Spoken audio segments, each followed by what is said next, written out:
Hello, fictional. Welcome to the Fiction Series X. Today we are gonna see, what if Sona was Issei fiance? Part 6. If you end up liking this video, please consider subscribe, so without further ado, let's get into the video. The next morning after waking up, Issei sat down for breakfast with his adoptive parents. Sona was originally going to join them, but something came up at school, so she and the rest of the student council had to be there earlier than normal. Before I forget. On our way home from meeting some of Papa's colleagues, we ran into a family friend. Really? Who was it, Issei? It was Aunt Griselda. She is back in town for a bit. Because I told Papa about her, he invited her to the full family dinner tonight. Oh, that's wonderful news, isn't it, Issei? Yeah. It's been a while since we've seen her. I wonder why the church sent her back here for. Maybe we'll ask her at dinner, dear.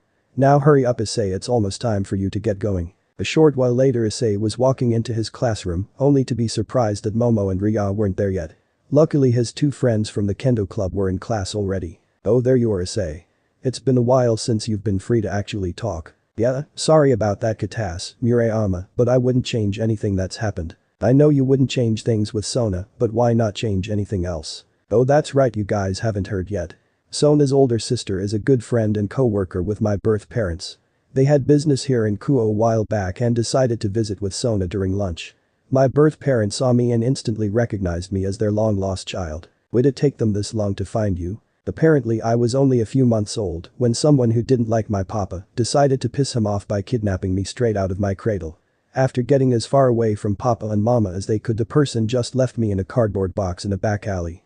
Mom and Dad found me as they were walking home from the movies that night, and you guys know the rest. So you've been so busy trying to connect with your biological parents. Yeah, well, not just them but my entire family and all of Papa's colleagues. Papa? Well, I still call my adoptive parents Mom and Dad since I don't want to forget them or leave them out. So I call my birth parents Mama and Papa. I guess that makes sense. By this time the rest of the class filtered into the room as well as the teacher. But there was still time before class actually started, so everyone just listened to the story. Especially the teacher, who was now curious as to if both sets of parents would come to parent observation day, which just so happens to be tomorrow. While the teacher was lost in her thoughts, Issei pulled his two friends from the kendo club to the side. I'm going to tell you guys something and trust that you won't do anything about it, okay? We all know Riaz was the one that started the rumors about me and whatnot, right? Yeah. She's a bitch. Everyone in her club is a bitch for going along with her. Haneko didn't go along with Riaz. But that's besides the point. She has apologized to me and been punished severely for it. I get how you'd know she apologized, but how would you know about her being punished, Ice? My birth father is actually Ria's older brother. That means, yes, she is my aunt. That's how I know she's been punished. I'll trust you on this, but if she does anything else I won't hold back. She's worked hard to earn my forgiveness and I've given it. Even if you two can't forgive, can you at least forget what she's done? I suppose. If you say so. But that the trio of teens returned to their normal seats and started preparing for class. But there was another surprise for the class that were about to be revealed. Issei and Sona had convinced Garen to attend school with the rest of them. Rujal was also convinced. When they went to talk to him about it, he mentioned that he was enrolling in the local college since he, like Sona's other pawn Shin, had already graduated from high school. Alright class, it's time to get started. The first thing we are doing today, however, is welcoming a new student. Please come in. As the teacher spoke, the classroom door opened to reveal a boy, much to the happiness of the females in the class. Issei's friend and Bishop Garen was revealed to the class. Garen's shaggy, unkempt-looking black hair framed his face. Sharp grayish-blue eyes made everyone feel like his stare was that of a wolf's. A very short goatee on his chin finished off the look, which told the class he wasn't from Japan, or at the very least wasn't a full-blooded Japanese person.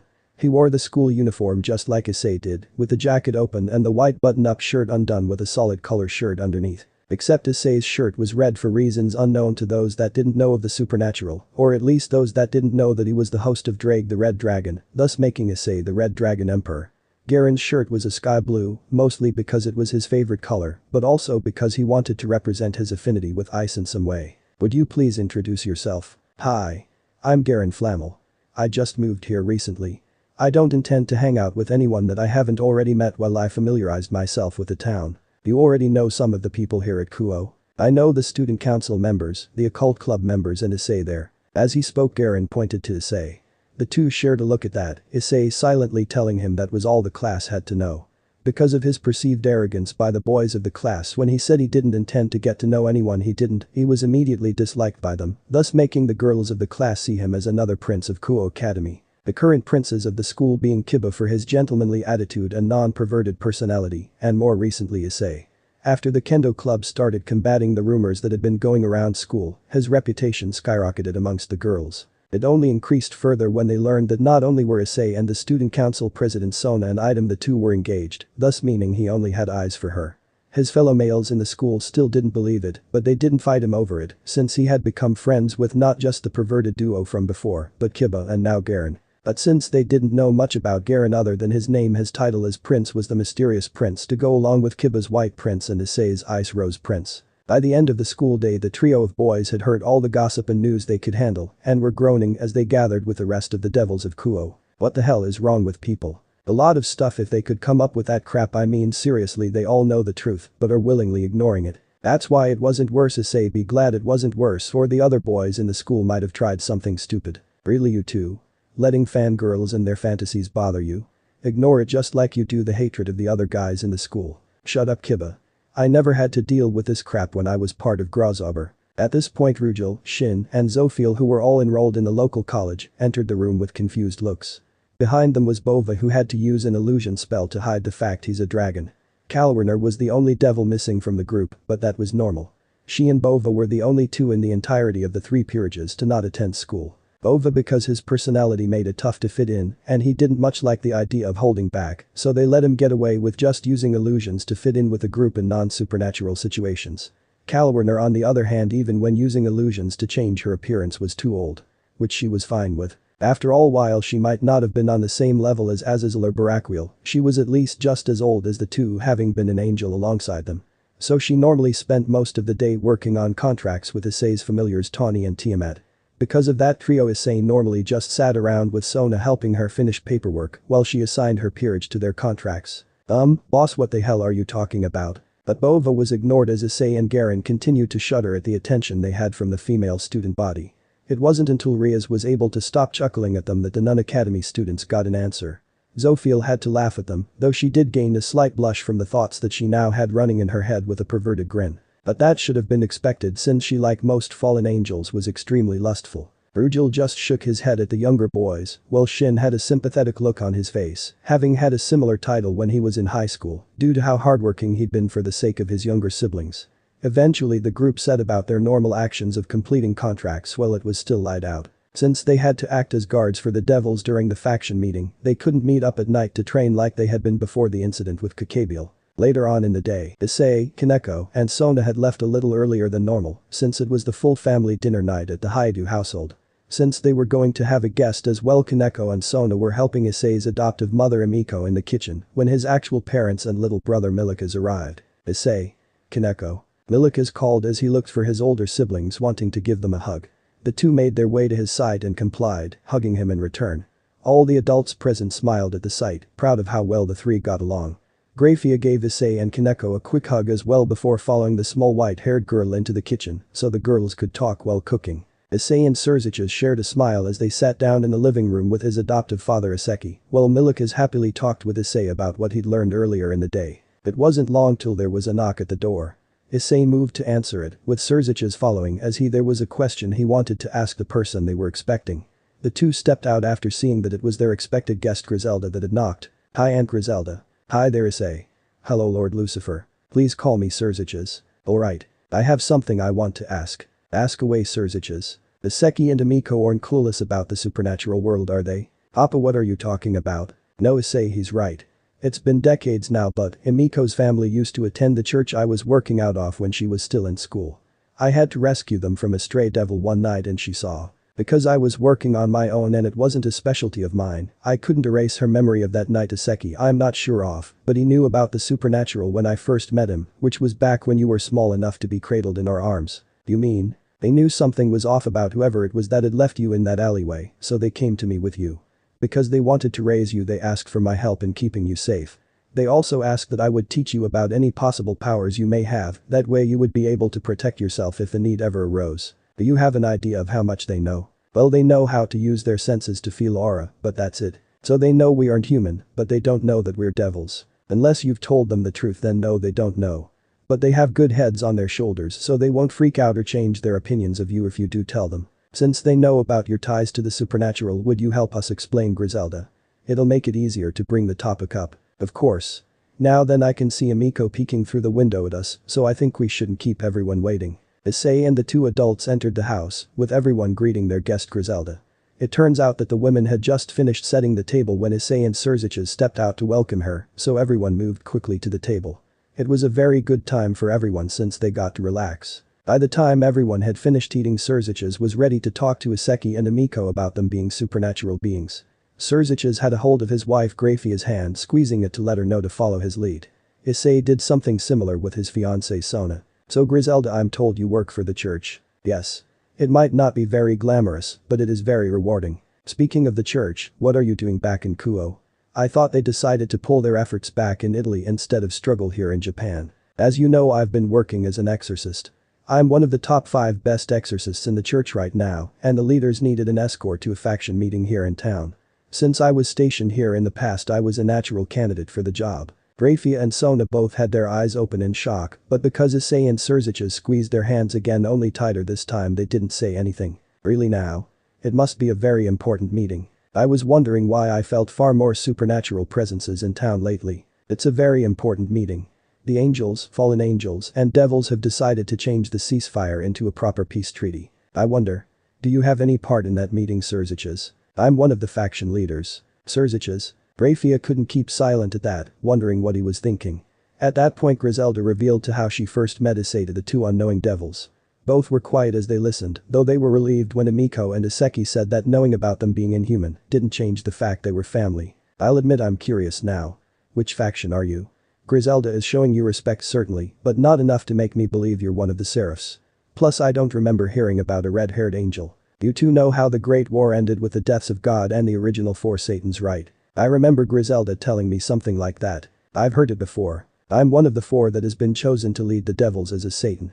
The original Satan's names are being used as titles now. I hold the title of Lucifer. So you're the one my father called that walking mass of destruction in devil form. Your father? I guess I let the cat out of the bag. I've known about the supernatural since I was young because I'm a Shinto demigod. My father is Susanoo. Is that how the gods of the other factions see me? Well, I suppose that's fairly accurate considering I rank in the top 10 strongest beings in the world when I unleash my full power. Yes, you are exceptionally powerful for someone that isn't a god or ancient dragon. By ancient dragon I mean one of the dragons older than even the original leader of the Egyptian faction Atem. Izanagi too for that matter. Issei, did your arm just talk? Yeah, I have one of the sacred gears. Considering it talks, I assume it's a powerful one, right? Yup, that's right, Dad. I've got the sacred gear boosted gear. Which means I'm the current Red Dragon Emperor. That voice was Drake. Sorry, honey. I forgot that you only know the basics of the supernatural world. Griselda told you about the Great War between the angels, fallen angels, and devils, correct? Yes. Well, at the same time as that war there was a massive fight between 2 powerful dragons. Drake and his rival Albion. These 2 dragons on their own were stronger than most gods. Anyway, their fight ended up causing a disturbance to all sides during that Great War. Thanks to that, they temporarily teamed up to defeat the 2 dragons, and God sealed their souls inside 2 of his sacred gears. Sacred gears are devices he made for humans to be able to defend themselves from the supernatural world. But if Issei is Surziches and Graphia's son, how does he have a sacred gear? Since God passed away at the end of the war, his son and chosen successor Michiel has taken over the system that controls and distributes the sacred gears. However, he doesn't have complete control over the system, so there are errors at times. It could be for that reason. In our case, that isn't quite right. I've finally managed to figure out why I have such a strong connection to Issei. Surziches, you have so much power that despite genetically being a devil, you could be considered a humanoid dragon. Issei inherited that same power, and it drew my soul to him. You see, all sacred gears that have a soul sealed inside them are unique. Most sacred gears have to be unlocked, but those with a soul have more to it than that. Even if you can unlock these sacred gears, they aren't quite as strong as they should be. For example, the boosted gear doubles Issei's power every 10 seconds. If his power is 100, that means after 1 boost it becomes 200. If I wasn't awake and able to speak with him, it would be 150 after the first boost, and the boosts would be much slower, being once every 30 seconds instead. It's only when you have the soul inside awake and working with you to learn about its power that you can access its full capabilities. When there are similarities between the host and the soul inside the sacred gear, it is much easier to awake the soul. But the boosted gear is one of two extremely special gears even in that aspect. Drag, what are you talking about? The other sacred gears with a soul inside have access to every ability that soul had before being sealed. Albion and I on the other hand do not. In other words, your boosted gear and the divine dividing that holds Albion are weird. Even among other sacred gears so far, the only abilities of mine from before being sealed that can be used by my hosts are boost, transfer, penetrate, and outrage. But by being my host you also become part dragon, thus granting you the standard dragon ability to breathe fire. I wonder why you only have a few of your skills. Even I do not know for sure. But I have noticed that every time one of my older powers is unlocked, it's because the one that first used it managed to overcome the insanity caused by using Juggernaut Drive, the strongest power available to a sacred gear. In other words, my powers are unlocked the same way I earned them, pushing myself to the limit in order to gain the upper hand in my battle with Albion. But enough about me in the past.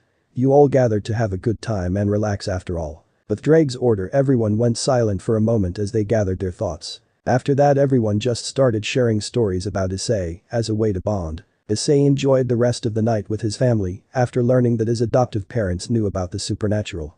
Because he didn't want to hide anything from the two, he and Sona shared a few stories about things they'd accomplished. The adults minus Issei's adoptive mother all shared a story or two about their experiences as well. Eventually it was time for everyone to go, Surzich's being the last one out as he told Issei there was a surprise for during the parents' day. The red-haired devil didn't tell his son anything else about it, so Issei was on edge when he got to class. Eventually he noticed a few extra faces in the crowd of parents.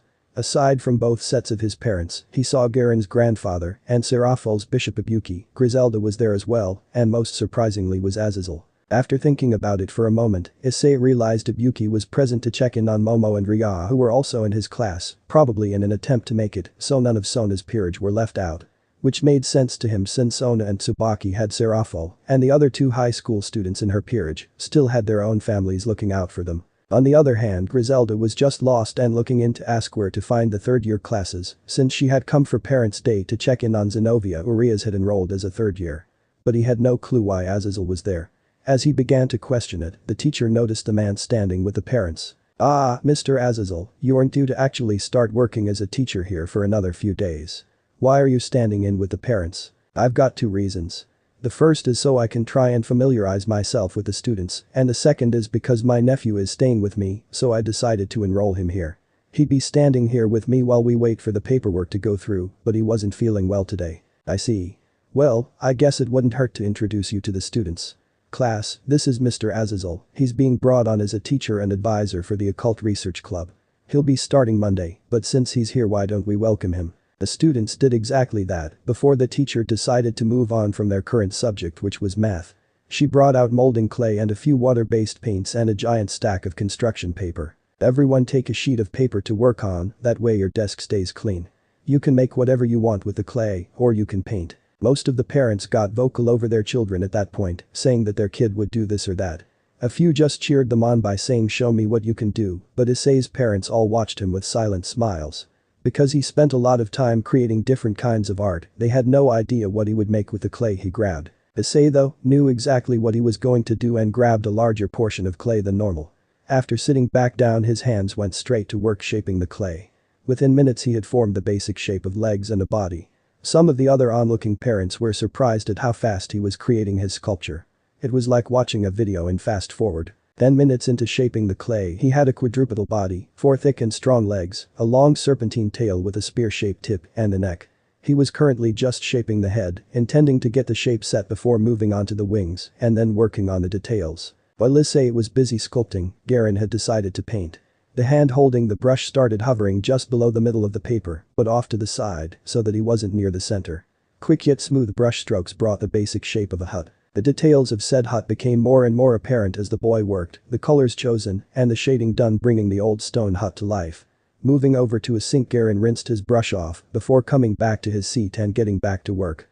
With a light green, he began working on a circular area that housed the hut. At this point his grandfather, who was watching intently, knew exactly what the boy was painting.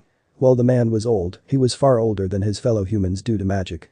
Because of that, he recognized his childhood home being painted by his grandson. Around the time Garen started to work on the trees at the edge of the clearing in his painting, Issei had just finished shaping the wings on his sculpture, which the adults that knew about the supernatural recognized as drag.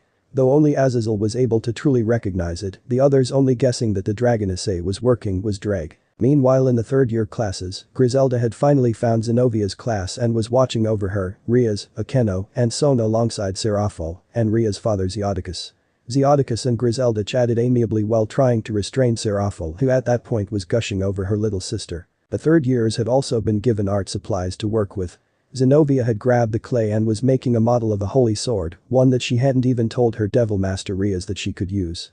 Riaz had no idea what to make and was just staring at the clay she had on her desk. Akeno was painting her late mother, but nobody knew that besides her. Sona on the other hand was painting with a blush on her face. So far she had one side of the paper as her in a white wedding dress and the shape of a body on the other side.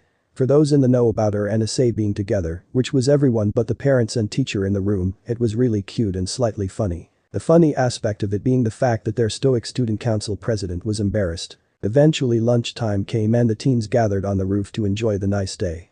The adults all joined causing a few scattered groups of chatter. Serziches and Azazel approached Issei, leading him to recall his father's statement from the previous night. So what's the surprise you mentioned last night, Papa? Well, Azazel is technically Vali's guardian, so he and I have been talking about the two of you since, as the Red and White Dragon Emperors, you are supposed to be rivals. That's right. Anyway, Vali likes a good fight, but he knows and understands that not everyone is like that.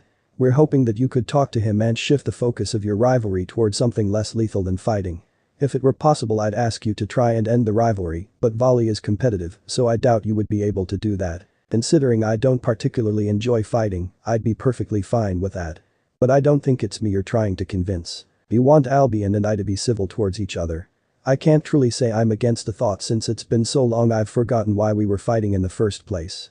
The problem is with our pride, neither of us will acknowledge the other unless our hosts are clashing in some way. It's why our hosts normally have a very intense rivalry. But competitive gaming or sports work as clashing.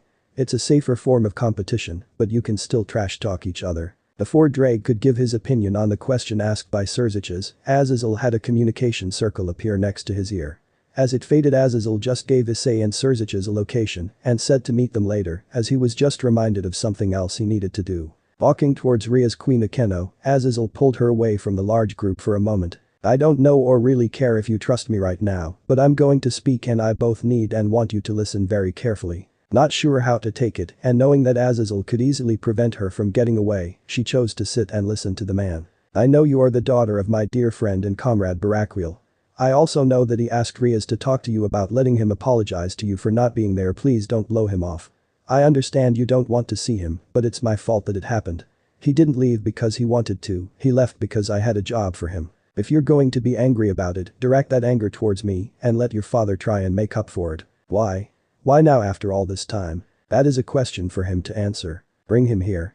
I want to know. I have to know. Using his communication circle, Azazel told his friend about the conversation he just had and asked the man to come and step in. Well, more like ordered, since he said Barakwil, get your ass over here and talk with your daughter already. Within moments they group of two became a group of three. Akeno, I'm so sorry I wasn't there when I needed to be. I can understand that. Azazel told me why you left and I'm not mad about that. I'm mad about the fact you didn't try and find me. You didn't come back. When I found out what happened I was devastated. I didn't feel like I had the right to be near you, let alone be a father to you, since I wasn't there when you needed me the most. I've checked in on you occasionally, but every time I even thought about approaching you I froze. I felt like I didn't deserve to be your father anymore. Hell, if Azazel hadn't pushed me to try and talk to you when the idea of the faction meeting came up, I probably wouldn't have pulled myself together enough to try. Well, my old friend, I couldn't just stand by and watch you mope anymore. Besides, with a faction meeting to bring peace, I figured this would be the best chance you got to speak to her. I am still mad at you. But I'll give you a chance. Azazel smiled as he left the two to talk things out. Eventually lunch ended and everyone went back to what they were doing before, the teens all groaning as the school day dragged on. However, because Kaneko was unofficially adopted to be Issei's younger sister, for the afternoon both sets of parents left the second-year classroom to check in on her in the first-year classroom. Once the school day ended everyone went about business as usual, except for Issei and Serziches, who decided to check out the place Azazel had mentioned to them earlier. As it turns out, the place was Azazel's.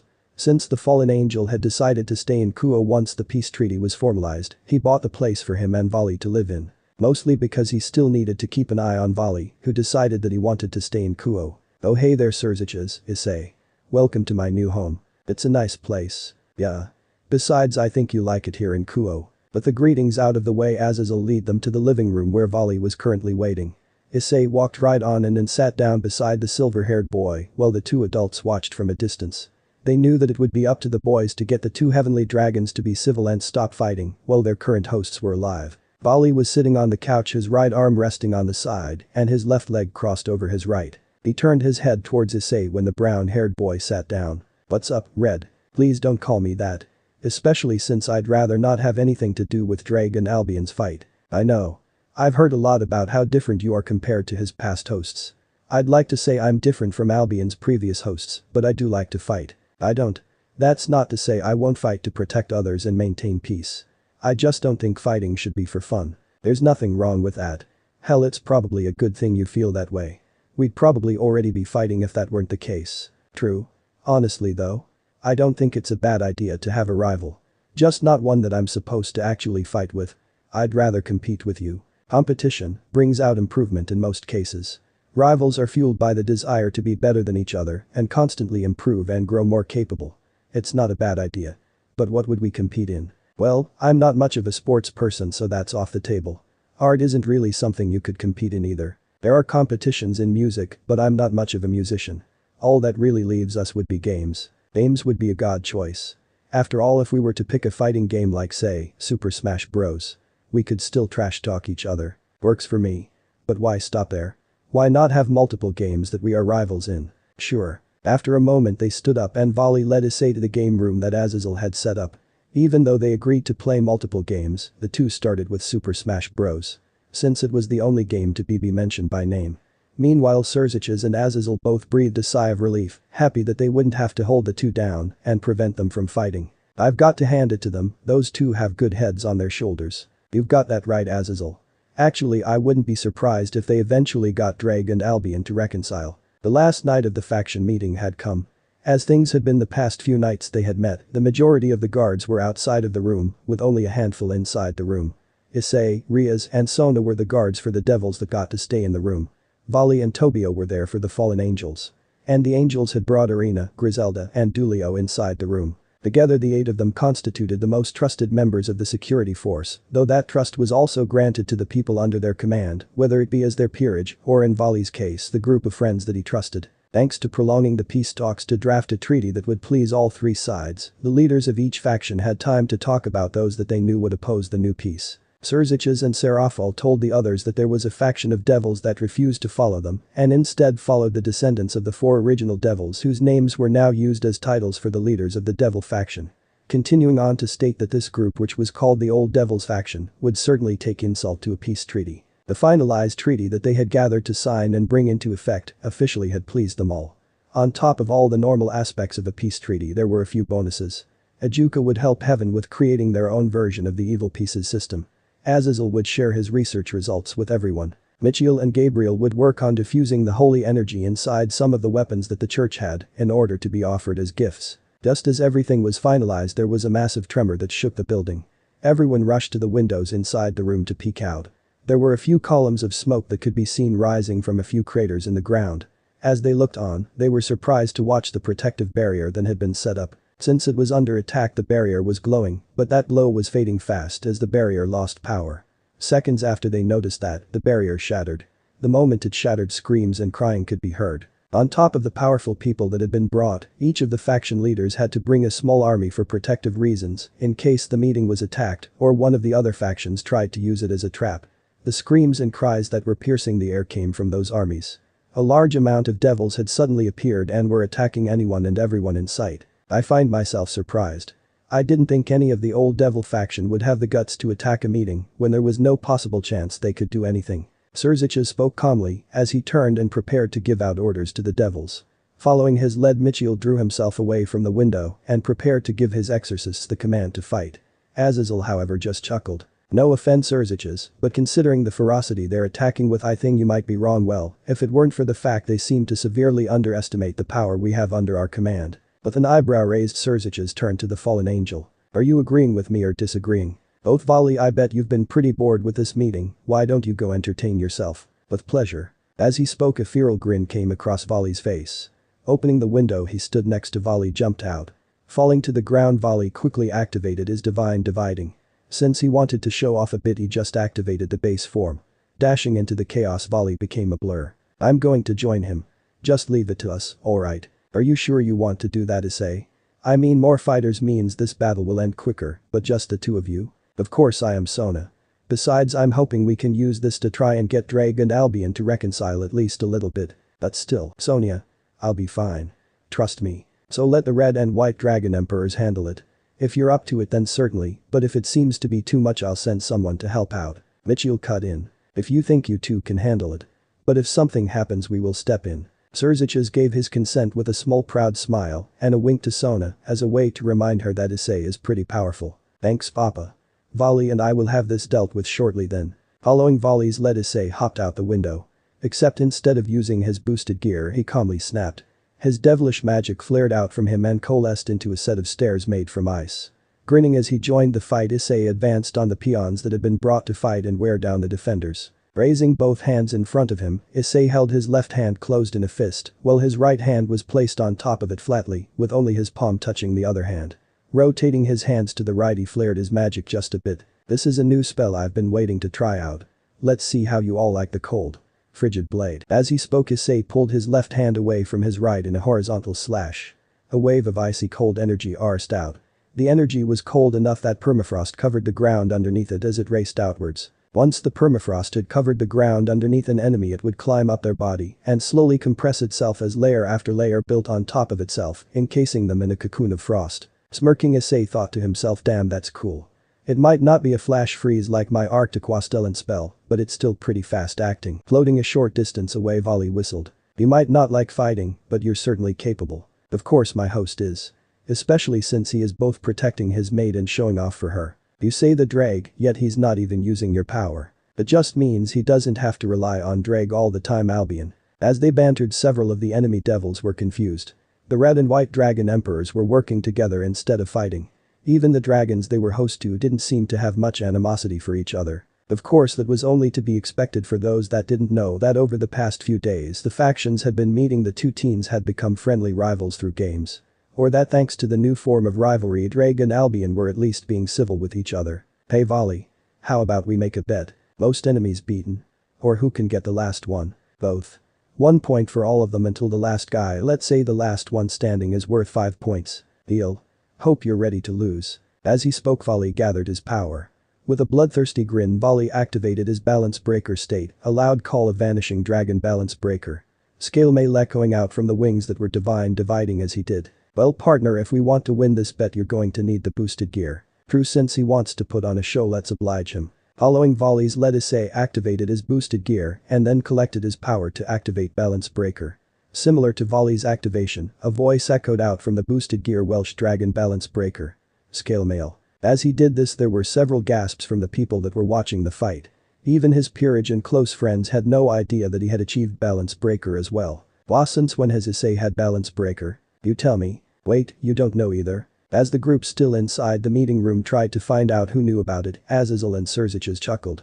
Both knew that despite the fact Issei claims to dislike fighting without a reason, he still liked to train and grow stronger. The two men knew it just by how he interacted with Volley while they played games, as the two would talk about their fighting abilities and share ideas with each other, not just with the fighting games they played, but their actual combat abilities as well. Serziches had also taken the time to have a few chats with Drag while Issei was asleep. From those talks he knew that Issei liked to use his dream world to train with Drag. The idea was that training with Drag would help him learn to use all the powers and abilities he gains from being Drag's host. Matching Volley's grin from before they activated their balance breakers, the two dived headlong into fighting again. With their power increased, the two of them tore through the old devil faction easily. From the time they activated balance breaker to the time the fight ended, only 10 minutes had passed. Turning to each other, they grinned, ready to share the total points they earned for their bet. But just before either of them could speak, let alone deactivate their sacred gears, a magic circle formed in the air just in front of them. Stepping out of the circle was a woman. One that Serziches and Serafel knew well. Azazel, Barakiel, Michiel and Gabriel somewhat recognized her. The 6 of them all rushing outside to stand in front of the two teens that just trashed the old devil faction soldiers. Issei, Volley, stand down and let one of us handle her. Serziches said as he glared at the woman. My. To think I warrant you all standing here ready to fight. Such a shame it doesn't matter. Ethereal Leviathan. You are certainly stronger than last time we met. But not enough to be so boastful. With a distasteful tone to her voice, Serafal spoke to the woman. Ah, you insignificant worms can't tell just how superior I am. Lady, I can feel your power quite clearly. It's certainly a strong level, but it's not enough for any of us standing here. Azazel chimed in lazily. Issei and Vali weren't quite sure if Azazel was including them or not. Despite their strength, the two of them had used up a fair bit of energy. While they could still fight, they weren't at 100% anymore. Though they both hoped that he was including them in that comment, as it meant he trusted their power was enough. Oh? The measly little crow thinks he can hold a candle to me. Especially after I've been granted such power. It's laughable. The FFFT, lady, you're still too weak for us to take seriously. Here, let me show you. Ending his banter with Kateria, Azazel vanished from sight before suddenly appearing behind her, a spear made of light in his hand. She dodged it easily before swiping her staff towards the black-winged man. 4 magic circles appeared between the two as large serpent-like shapes raced towards him. For his part, Azazel calmly evaded the first 3 and blocked the last with just his hand. Raising his other hand, he held up a finger and shook it side to side. TSK. Using power that isn't yours and then claiming to be stronger when I can still do this. Grow up. Flapping his wings, Azazel teleported rapidly between a few locations. Those being right below Kateria, right behind, to the right, and to the left. Leaving after images in each of those locations, he thrust out his hands, both holding spears of light. Not bothering to dodge attacks from the after images, Kateria thrust her staff upward to block the two coming from the real Azazel. But with her arrogant pride making her think the after images were fake, she was pierced by the spears from her left and right. That's what I mean. You, though all of those were after images. I may be a little rusty when it comes to fighting, but I do know how to use my feathers to make instant clones. Cheap tricks mean nothing against me. Or so you say. Enough beating around the bush though. You've openly admitted to being given power. Who tricked you into thinking it would be enough to deal with us? Tricked me? You've got this all backwards. I tricked her. Like hell anyone would be able to match something she couldn't. With an angry growl, Kateria tried to launch even more of her serpent-like energy spells. Sighing, Azazel twirled around them, as if he was dancing. But making a sudden stop, he reached out and grabbed one, crushing it in his grasp. Let's see now, it's a she that gave you power. That helps narrow it down. All of your attacks have had a serpent-like appearance to them, so that leads me to believe it's someone connected to reptilian animals at least. Maybe a serpent dragon, but they're pretty rare. Then you mentioned that she wanted help besting someone she couldn't beat. Interesting. Ah, like you could figure it out without the answer being spoon-fed to you. Grinning at her insult, Azazel thrust a hand forward faster than she could see or react to. His hand latched onto her throat and pulled her towards him. Swiping his free hand down in a chopping motion, Azazel forcefully cut off one of her wings, causing the woman to scream in pain. You vile. No regeneration, so that rules out the goddesses connected to reptiles. Considering your base power, it would have to be someone who could give you a little bit of power, but make it feel like a ton. That narrows it down even further. I told you, you'll never figure it out. While she tried to taunt him, Azazel calmly switched hands around her throat and repeated his previous action, cutting off her other wing. Oh, but that's where you're wrong, little missy. I guess you were so weak that they couldn't give you too much power without killing you. As for the one that gave you said power, I've just been toying with you. I have both seen and recently spoken with her, so I know what her power feels like. You were given power by Office, the Ouroboros dragon, but I'm not sure why. Then you'll die without knowing why. Kateria responded hotly as she activated her magic. Her body started glowing red, as if it was slowly getting hotter and hotter. As that happened, she wrapped her arms around Azazel's body, using even more magic to make them extend even further so she could bind him with her arms. Once she had done that, Kateria began laughing maniacally before her magic caused her body to explode as she sacrificed her body to self-destruct in an attempt to defeat Azazel. Just before she exploded, however, Azazel moved his free hand to her head. He let a pulse of magic flow between his hand and her head. Azazel chuckled, but the sound came from a short distance away. I did mention that I can use my feathers to create clones, right? Never assume you're fighting the real me. Thanks for the information though. Pulling his wings back, and Azazel descended to the ground to stand with his fellow leaders. Brushing the imaginary dust off his shoulders, he gave them a grin. That went well. Mind sharing what you found out? Serziches asked, slightly irritated at the nonchalant way Azazel was handling things. Yes, dear brother, that information would be appreciated. Mitchell commented, sounding frustrated with the fallen angel. But of course. I was just thinking we'd return to the meeting room so that we could discuss it without any possible unwanted listeners. As he spoke, Azazel used his teleportation magic to return to the room. But not before telling Vali he did a good job.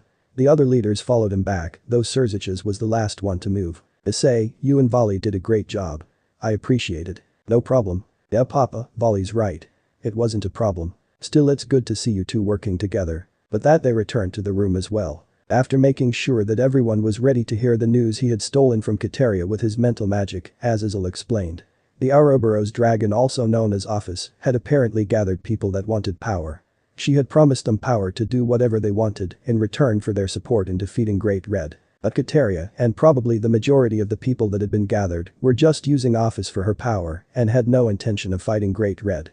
In Kateria's case, she wanted the power so she could storm the meeting and kill all who were involved before taking control over the devils and leading them to take over the world. While Azazel explained everything, Issei held a mental chat with Drake. Drake, should I know about Office and Great Red? Long story short, Office and Great Red are dragons. They are also the two strongest beings in existence. Stronger than all the gods. Hell, Office has always been strong enough that even if Albion and I worked together, we would be unable to scratch her. That's despite the two of us also being amongst the top 10 strongest beings when we had our full power. Wait. Didn't Papa say he was in the 10 strongest beings the other night? That's the current list. There are a few of us that are no longer on the list due to losing power, or in the case of Baylor and the Christian god being killed. God was part of that list. The original list goes something like this. 1. Great Red. 2. Office. 3. Shiva and God. 4. Albion and myself, though I need to mention that if we weren't exhausted from fighting each other, God would not have been able to seal us. In perfect condition, either one of us could have beaten him, but even a fly could have killed us after, and that's only because we are older and more experienced in fighting than he was.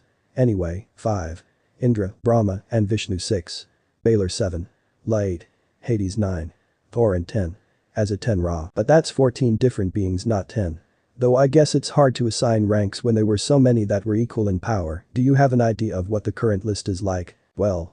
1 to 4 are the same but without God, though Albion and I only stay on the list right now because we're still technically alive. 5. Would still be Brahma and Vishnu.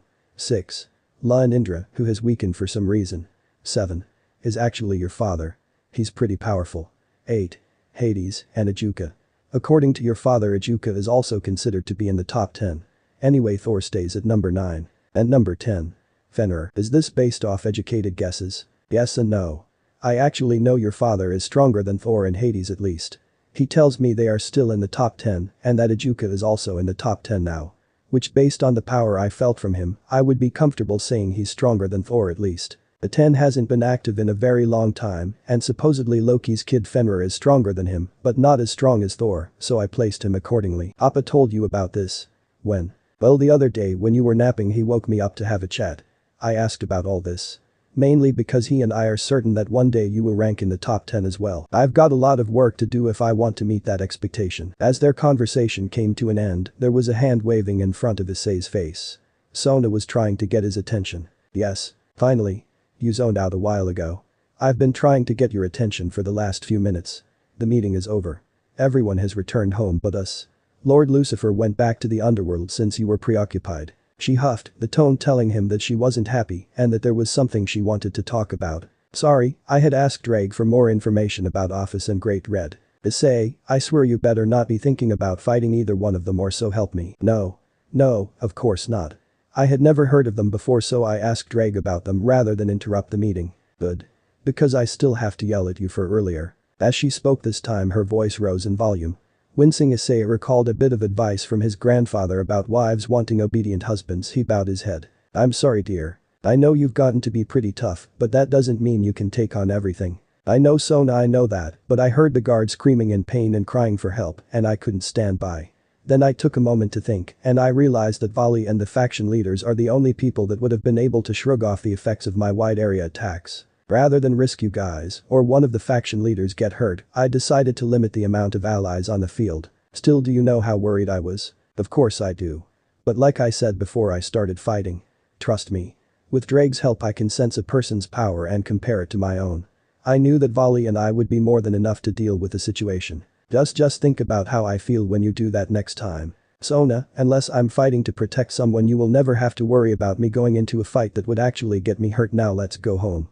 I'm getting sleepy and I bet you want to cuddle. Things had settled down fairly quickly once the faction meeting was over.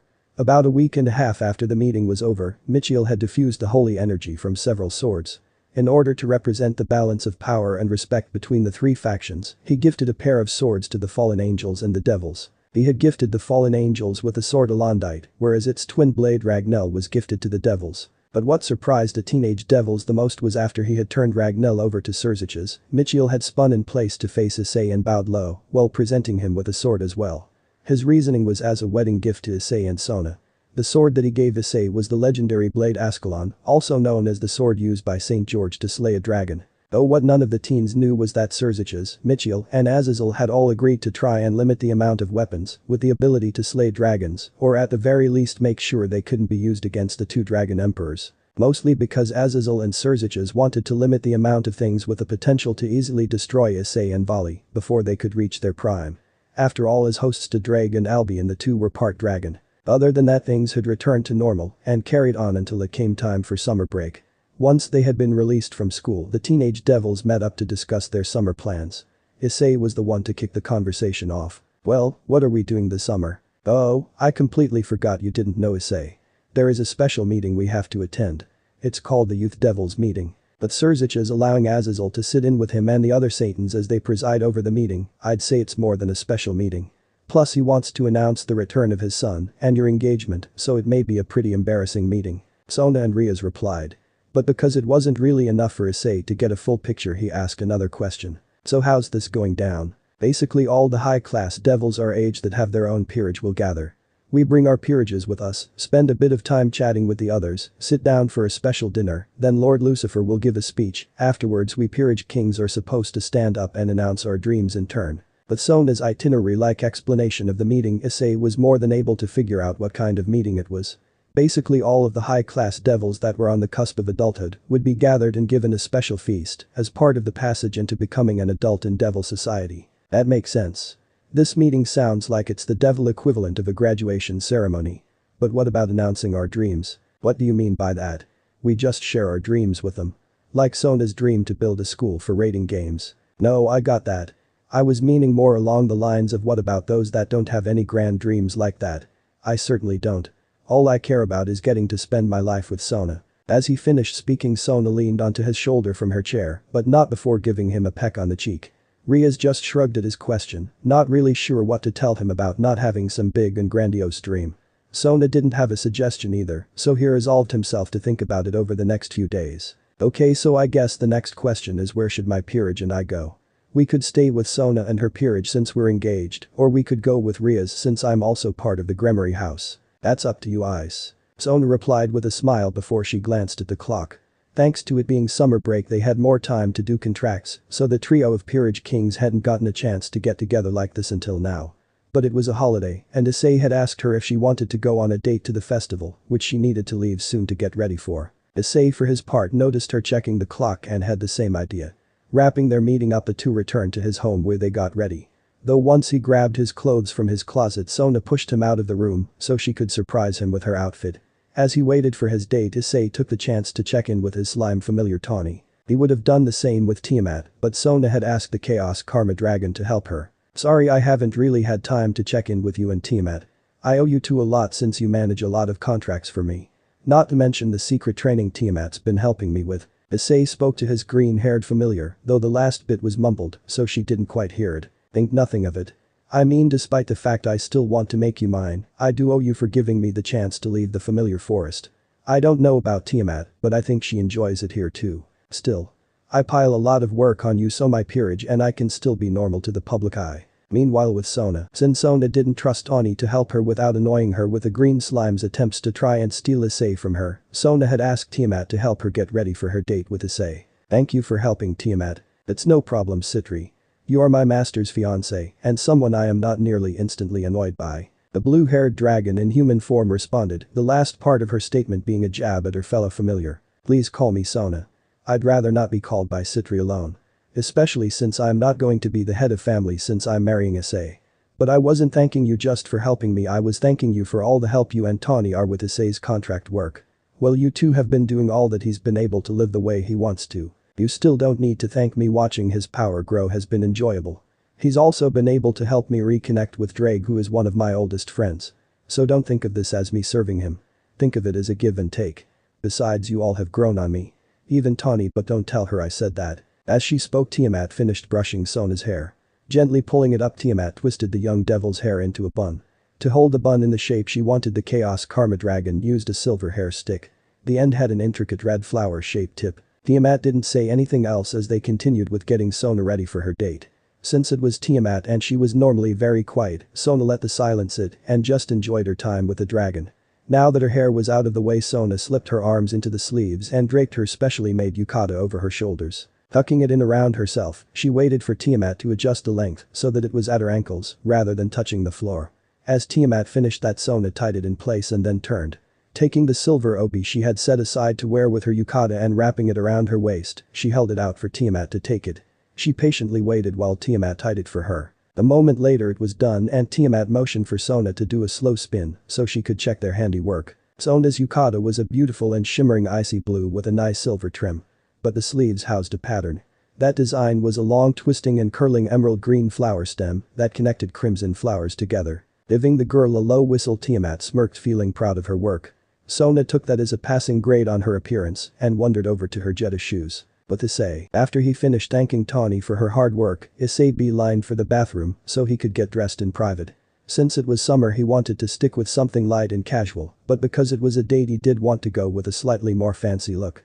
So to combine the two he went with a pair of blue jeans and a crimson-colored button-up shirt. Undoing the top two buttons, Issei smiled as he watched himself in the mirror while he rolled his sleeves up. He left the shirt untucked and grinned even more. It wasn't until he left the bathroom and ran into his adoptive father that he remembered he wanted to wear his silver watch. Just as he adjusted it to fit snugly around his wrist, Tiamat had opened the door so he could see Sona. Smiling softly, he held his hand out to her.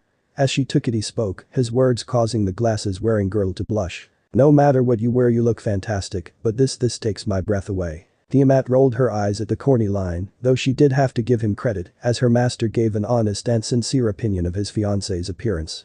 Shaking her head she told the two to leave for their date already. The two devils left, but not before thanking the blue-haired dragon in human form another time. Since Issei's home was not too far from the festival grounds, the two had a short 5-minute walk to get to the festival. "So what do you want to do first?" Issei asked, not really sure what to do while on a date at a festival. Sona wasn't really sure either, so she glanced around. As she did, the first thing that caught her eye was a stand for catching goldfish. Thanks to her affinity with water, she was drawn to it as an icebreaker for their date. Issei, having seen her eyes light up when she saw the stand, just chuckled. "You want me to catch a few goldfish for you? Okay, let's head over there." He spoke as she returned her attention to him to point the stand out. She nodded her head somewhat eagerly, though once she caught on to the fact he said he'd catch them for her she blushed. Shaking it off however, she reached out and wrapped her hands around his left arm and the two made their way towards it. The stand was being run by an elderly man whose hair had faded to a light and wispy gray. He smiled as the teens approached and hit the nail on the head with his statement. "Brought your girlfriend to the festival on a date, eh? I'll let you play for free this time." Issei was shocked by the fact the older man was willing to let him have a free round. "Are you sure, sir? I have more than enough for tonight." "It's fine, sonny. Seeing all the young couples at this festival brings back happy memories for me. Letting them have a go for free is just my way of thanking them for reminding me of those days." The gray-haired man responded with a bright smile. Issei and Sona bowed their heads to the elderly man. After being handed the bowl and paper net, Issei crouched low and asked Sona to point out which goldfish she wanted him to catch. Since his net was made from paper, he only had a limited amount of time he could use it, and the fish were larger than normal for these games. Not only that, but to make it more interesting, it seems the old man had gathered a few different varieties of goldfish. While she looked at the fish she saw the common goldfish that were the standard catch with these games, but there were a few lionhead, comet, fantail, and pearl scale breeds as well. There was even a black telescope variant as well. Looking over the fish, despite the different breeds they weren't really standing out to her. Not until the young devil saw a comet variety that scales were entirely red. She pointed to it instantly after seeing it and Issei very carefully scooped it up. Because it was a little larger than normal he had a harder time catching it, so once he did the paper net was nearly done for. He'd be able to catch one more if he was fast enough, but Sona didn't see another one that interested her, so he just declared that he was done. Smiling, the elderly man that was running the stand prepared a bag of water for the teens to carry their prize in. Once they left the stand the two just wandered around the festival grounds. There were a few other games that they played, but since they were just trying to have fun, Issei and Sona didn't try hard enough to win them. At least not until they came across the stand with the shooting game. One of the prizes was a massive blue dragon stuffed animal. Said stuffed animal reminded the two teens of Tiamat's dragon form and they knew that they had to win it. Stepping up to the stand, Issei placed his money on the counter, grabbed one of the pop-cap guns and took aim.